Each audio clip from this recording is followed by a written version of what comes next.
friendship.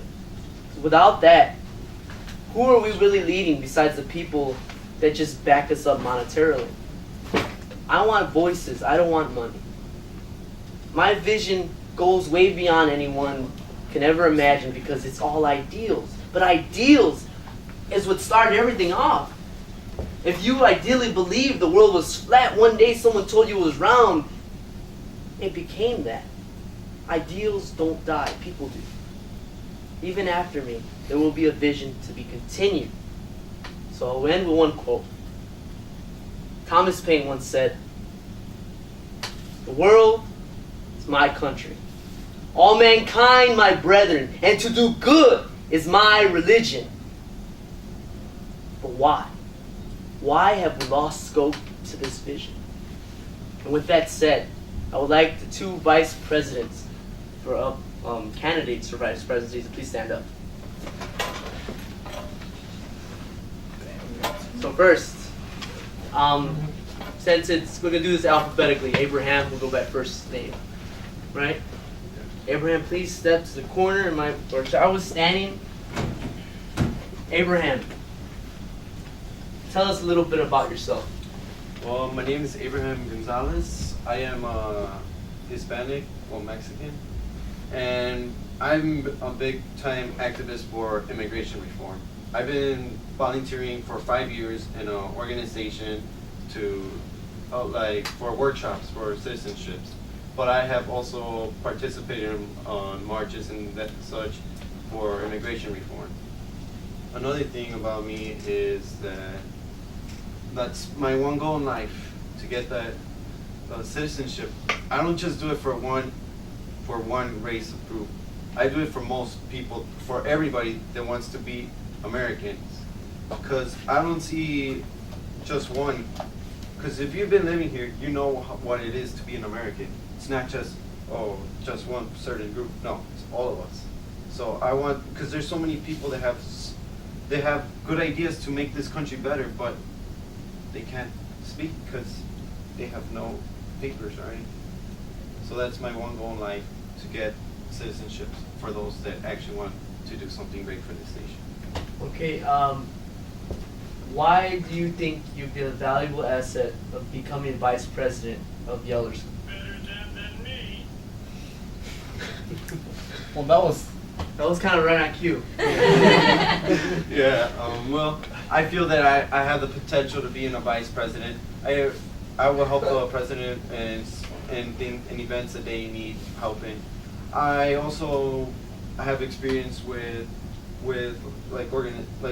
organizations like this, and I just feel like I could be a good part into it. It's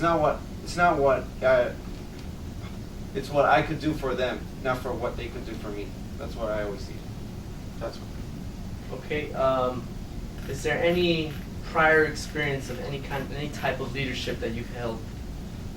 No, I have no leadership experience, but that's why there's always a first for everything.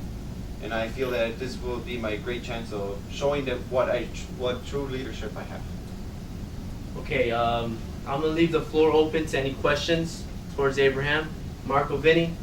all right, you said you have no leadership, and will be your great chance. But how about that? How they don't vote you as vice president, right? How would you present our leadership without having an actual leadership role into the club? So you're saying, how am I going to show my leadership? Leadership, even though not having a leadership role, the role of as a board member, I believe that you can always show your leadership among your peers. So how would you express that? How are you going to show that leadership without having a leadership role? Oh, okay. I will show it by coming every meeting, showing my ideas, expressing what I feel, and always, just coming to every meeting and showing my ideas. Inactive Yeller's number. Any other questions towards Abraham? Gerardo Nava. When given an event or given a fundraiser opportunity that, in case like Yellers has to perform, Do you believe you have that motivation in yourself to take charge, to really go forth with that event or with fundraising money for Yellers? Oh yeah, there's no doubt. If it's an event, it's gonna help the benefit the group. I'm obviously gonna put more motivation into it so that I could help the group. It's what I could do for them.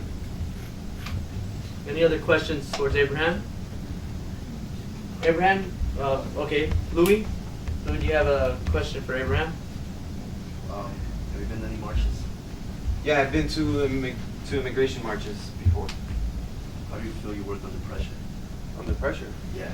Well, since I have a job, I work under pressure most of the time. So I know how to control that. Like, I know what to do Are you and decisive? yeah, I'm decisive. Make good decisions under pressure? Well, that depends on how people see those decisions. Where do you work?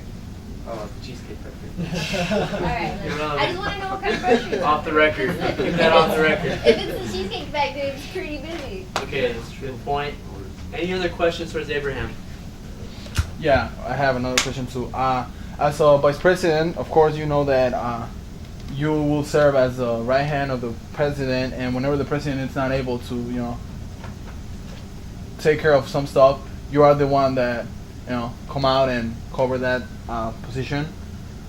But also, a vice president means not only supporting, but bringing and innovating whatever ideas the president has, or taking care of the club as a whole, necessities. So, what kind of ideas you have for fundraising or for bringing up the prestige or or recruiting people for the club? We always need to have. It'll be great if we have like 25 people right here, and you need to. This is a really demanding club, which it requires a lot of activism. Keep following a concept, always being on there, always trying to speak up. So what are your ideas to do that? To recruit, to promote, and to raise the prestige of the club. To promote the club, I will always talk about problems like among my peers in classes or even outside of school, and I would advertise for like fundraisers such as like just sell stuff, or if not, just do like local fun events so that people could get into the club and know what we're really about and what we're trying to do for everybody, not just for the community, just for everybody. And yeah. Right. Any more questions towards Abraham? Okay, Abraham, if you could do me a favor, step over to the side, please, sir. Eric Salamanca. All right. You are our second candidate for the vice presidency. Please tell us a little bit about yourself. Alright, so my name is Eric Salamanca, as my opponent here too. My heritage is Mexican. My father is from Mexico. My mother is from the United States. As far as activities or stuff like that goes, I've only been in the athletic part. I've been a soccer player, a squad rotational player to be exact, and I've been on the Morton high school tennis team, varsity, for 2 years. That's pretty much myself. That's you, okay? Okay, what makes you think you would be a valuable asset as our vice president? Valuable asset. Well, I think I'm punctual. I'm extremely punctual. I can get here earlier. I am very, very organized. I mean, you can go check my backpack, my room, my car, everything's like very, very organized. If I tell you where something's at, it's going to be there. Or you can even look for it yourself and you'll find it. There's no sort of pattern. It's easy to find. I think I am a dependable person, a right-hand man, if you will. I'll give you an example from my soccer team, for example. I was a squad rotational player, but the responsibilities I held were beyond that. I was also the water boy, the one in charge of the balls and make sure they had air. Sometimes when the practices were there, I would bring the goal nets. I would put them away. I would put the balls away. I would put the coolers away. If you need my help or anything, you can contact me and I'll pick up right away. It's not like you have to keep on calling and calling and calling before I answer. I think that's about it. Pretty positive thing to have.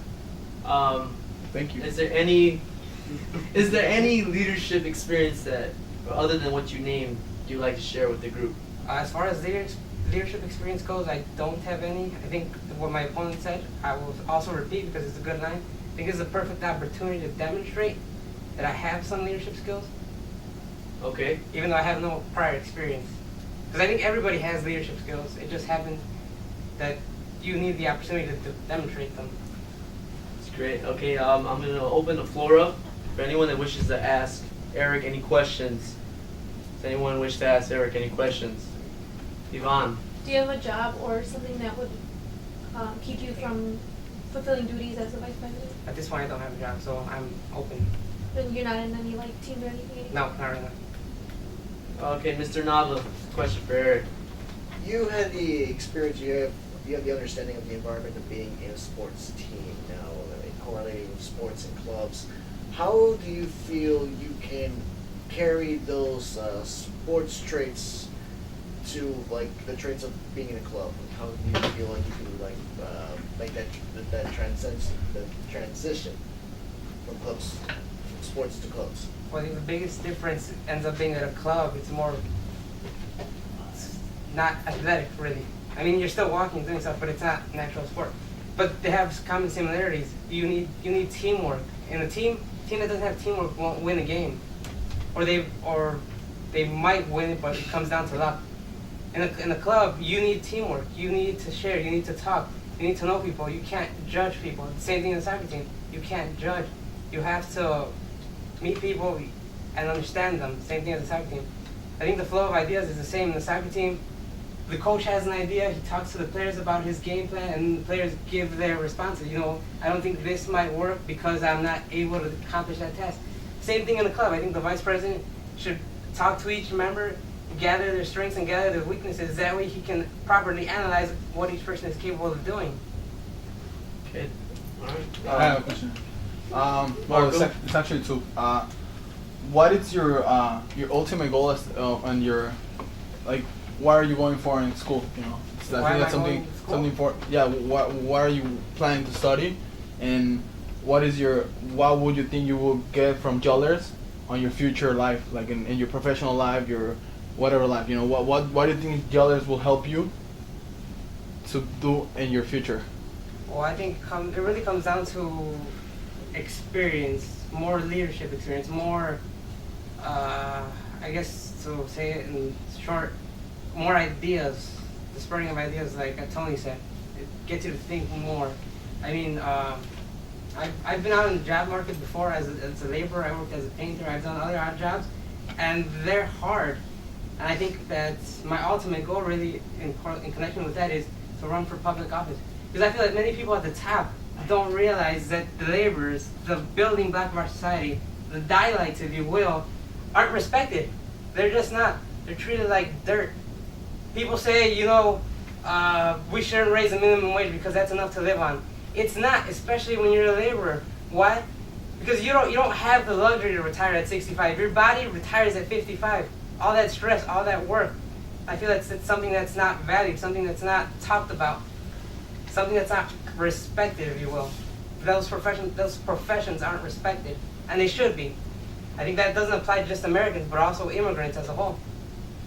Okay. Thank you. A question from Jasmine to Eric. He also asked what you were going to school for, like, or what is your major? Oh, my major is in political science. My ultimate goal is to, like I said, run for public office. Any other questions towards Eric?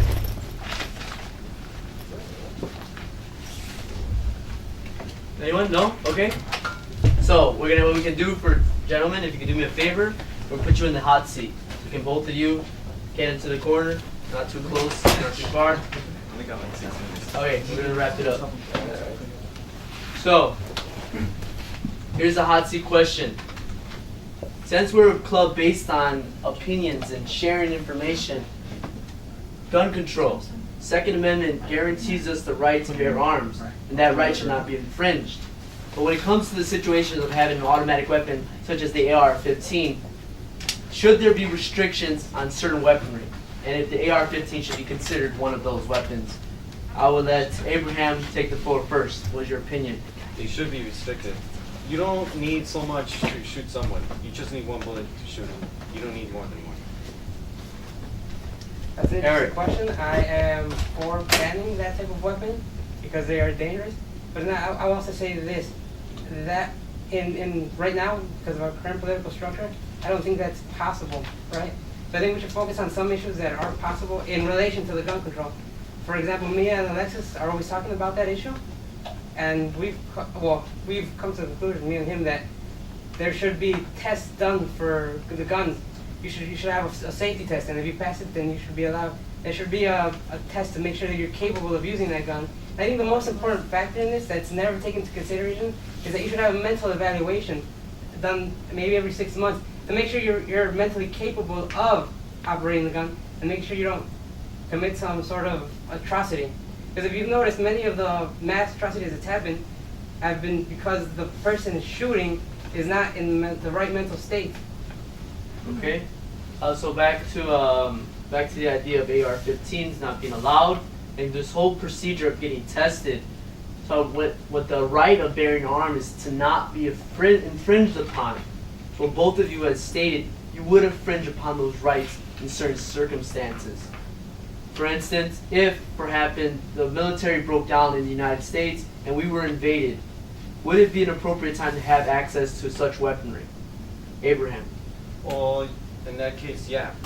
But in other situations, which I highly doubt America will ever get invaded. Even if they do, they have a strong army that don't just take them on.